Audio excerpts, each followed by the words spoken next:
ರಾಜ್ಯದ ಕರಾವಳಿ ಭಾಗದಲ್ಲಿ ಭಾರೀ ಮಳೆಯ ಮುನ್ಸೂಚನೆ ಸಿಗ್ತಾ ಇದೆ. ಮತ್ತೊಂದು ಕಡೆ ಉತ್ತರ ಕನ್ನಡ, ಉಡುಪಿ, ದಕ್ಷಿಣ ಕನ್ನಡ, ಶಿವಮೊಗ್ಗ, ಕೊಡಗು, ಚಿಕ್ಕಮಗಳೂರು ಜಿಲ್ಲೆಗೆ ಆರೆಂಜ್ ಅಲರ್ಟ್ ಘೋಷಣೆ ಮಾಡಲಾಗಿದೆ.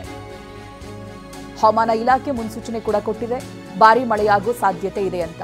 ಇನ್ನು ಬೆಳಗಾವಿ ಜಿಲ್ಲೆಯಲ್ಲೂ ಕೂಡ ಯೆಲ್ಲೋ ಅಲರ್ಟ್ ಇದೆ. ಬೆಂಗಳೂರು ಗ್ರಾಮಾಂತರ, ರಾಮನಗರ, ಮೈಸೂರು ಮತ್ತೆ ಮಂಡ್ಯ ಸೇರಿ ಹಲವು ಕಡೆ ಸಾಧಾರಣ ಮಳೆಯಾಗುವಂತ ಸಾಧ್ಯತೆ ಇದೆ.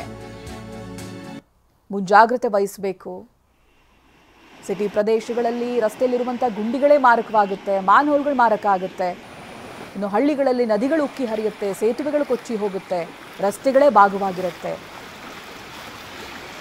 ಕರಾವಳಿ ಭಾಗದಲ್ಲಿ ಭಾರೀ ಮಳೆ ಮುನ್ಸೂಚನೆಯನ್ನ ಕೂಡ ಕೊಡಲಾಗಿದೆ. ಇದಾಗಲೇ ಎಲ್ಲೆಲ್ಲಿ ಯಾವ ರೀತಿಯಾಗಿದೆ ಅನ್ನೋದನ್ನು ನಾವು ಗಮನಿಸ್ತಾ ಇದ್ದೀವಿ.